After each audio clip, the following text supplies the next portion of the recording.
strings to hold me down, to make me sad, or make me frown. I had strings, but now I'm free. There are no strings on me. Hey, what's up guys, Akasan here. Let me give you my straight from the bed, as I always do. It's not the morning after yet, but it is after the first showing here of Avengers: The Age of Ultron. Note, I do say first showing, because let me get into it without spoiling anything for you. Here we go. Now, one of the main things I liked, and I think a lot of you liked, about the first Avengers movie, and the thing that really got people, was the fact that this is the first time that all of these dudes, if you followed all the individual movies, everybody was coming together, and it was a great representation. This part is important. It was a great representation of S.H.I.E.L.D. as well, especially going back, if you look at it and watching Agents of S.H.I.E.L.D., when you go back and look at the Avengers, you're like, holy shit, the Agents of S.H.I.E.L.D. are also in there as well, and the way S.H.I.E.L.D. worked. Anyways, that was one of the main things. It was the first time they were coming together. Keep that in mind going into the second movie, because there's some, you have to be aware of one of the reasons why. You gotta ask yourself, why did I like Avengers, the first Avengers movie? Why did I like it so much? And keep that in mind. And for me, the main reason was because it was the first time that they were all coming together and meeting each other and hanging out, things like that. So I knew that because that was the main reason that I liked the Avengers, the first movie, I wasn't going to get that in the second movie, and they were going to have to do something pretty unique or whatever to make it different or better than the first movie. And in that aspect, it's not there.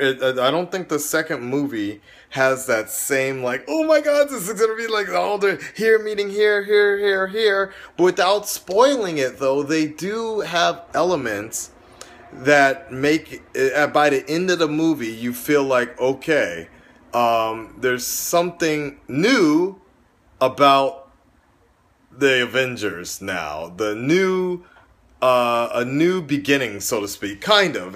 Things got changed a lot. In some sense. I'm very trying not to spoil anything for you, and I highly suggest that you do not read the comments below, because some asshole this morning when I was trying to take a shit I have to remind you guys that this is a $300 or something ticket or whatever, taking a boat over here to another part of Asia, Korea, to watch this movie. So, and I was just actually trying to get some information from some subscriber of mine that actually lives in Seoul, and he was giving me a heads up about Stardom, like, don't watch it, he said.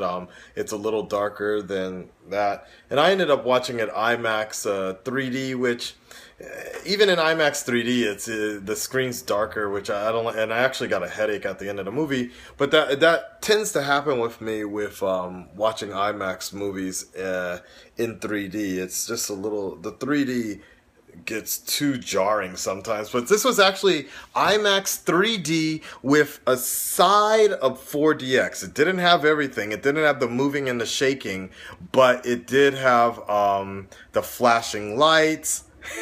Holy shit, the flashing lights was almost had a Pokemon thing. And I will definitely let you know, there are spots in the movie where the flashing lights certainly do help a lot. There's a great scene with Thor doing one of his classic moves in the lighting, and like I almost jumped the fuck out of my seat because it was so dope.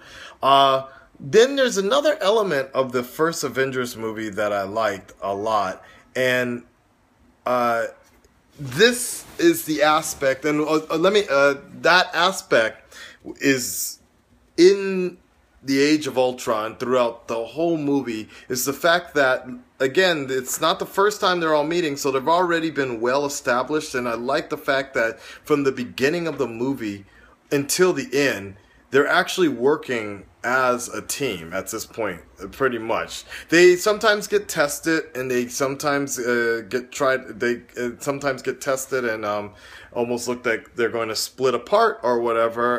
And at times, sometimes they do, but which was actually very good as a prelude to Civil War. But it's a team movie, completely different than the first movie in the fact that we had different elements of everybody's movie coming together, but this time it's completely just a team universe movie, and I think that's going to bode well for Avengers 3, the part 1 and part 2, what is it called? The Infinity Gauntlet, or Infinity Crusade? I don't remember, right? But I think that's going to bode well, the fact that it really... I was just talking to this dude right down the street from my hotel, and he has a hero, he has a whole store full of models, and he was wearing an Avengers shirt, and, you know, we were just talking because I just got out of the theater, and he was telling me, like, the main thing he was telling me was that he was like, yeah, this was exactly a team movie. This was like...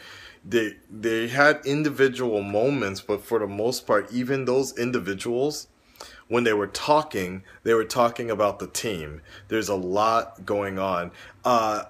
So that aspect was really good in terms of an actual team movie. So then there's other aspects that they put in this movie, like you kind of sometimes felt like they were reminiscing upon the first Avengers movie, which I kind of liked that in some sense. The music, they kept a lot of the original music, which I thought was very clever of them to do that. The same composer, so it makes sense. And how can I say these things without spoiling it? That's the hardest part. I'm really trying to... there's a lot of inside jokes in terms of, like, if you followed some of the, like, behind the scenes of what happened after the Avengers and things like that, you know, and certain cast members, like, thought they deserved a bigger role or they wanted some more. There's like certain inside jokes which are damn funny, and I hope all of you guys catch those. The Maximoff kids, if that's their last name this time around, they were pretty interesting and intricate into the movie. I think they kind of toned down the Scarlet Witch's powers, but then again, you know, Marvel in the comics, they toned her to fuck up, like, big time. They amped her up way too much, I think, in the comics. So I was kind of expecting that type of Scarlet Witch, but I sometimes though in that movie, just something I want to mention, like, I hope I don't ruin the experience for you. It's not a spoiler, but when she uses her power, she looks like she's like breakdancing. Kind of. It's the effects on her could have been maybe a little bit. They could have. I don't know. The effects could have been a little bit better with her, because she just always kind of looked like she was sprinkling pixie dust, opposed to maybe what I would have liked to see. Like, she has hex powers, so I would have actually liked to have seen hex and circles and crescents being drawn out every time she uses her powers. But then again, maybe they're saving that for Doctor Strange. Who knows? That's going to be very interesting to see how that plays out. They really didn't dive into...